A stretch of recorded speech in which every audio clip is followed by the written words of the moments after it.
Welcome back to the Legal Audit Podcast. I'm Sarah, and today we're talking about something that hits close to home for a lot of people: what happens after you've already been scammed. And I'm George, here with the questions you send us. And Sarah, this one is important, because being a victim once doesn't necessarily mean you're safe from a second hit. That's right, and it's exactly what the Canadian Anti-Fraud Centre is warning about right now, something called a recovery scam. So how does this work exactly? Because I'd like to think I'd recognize a scam by now. You'd think so, but these fraudsters are clever.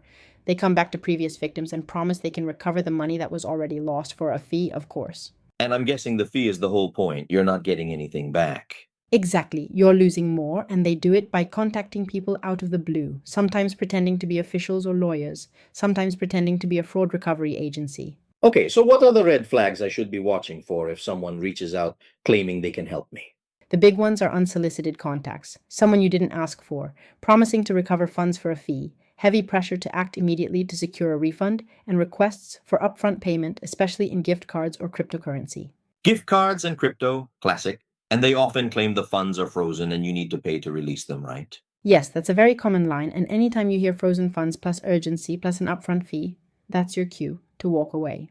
All right, let's say the worst has happened and someone I know has already fallen for it. What should they do right now today? First thing, call your bank and your credit card issuers, flag the accounts, change your passwords, and place fraud alerts at Equifax and TransUnion. And after the banks, who else needs to know? You want to file a report with your local police and get that case file number, then report the incident to the Canadian Anti-Fraud Centre, either online or by phone. And if the scam touched government documents like a SIN or tax info, there's more to do, right? Yes, in that case, you also need to notify Service Canada and the CRA because your personal documents were compromised and those need to be protected separately. This all sounds like a lot of steps, but I imagine doing them fast really matters. It absolutely does. The faster you act, the more you can limit further damage and the better chance authorities have at pursuing the perpetrators. Really useful breakdown, Sarah. Where can our listeners go for the full guidance on this? The full guidance is published by the Canadian Anti-Fraud Centre. And for more tools and resources to check anything that feels off, you can visit legalaudit.chage for a free check. Thanks, Sarah.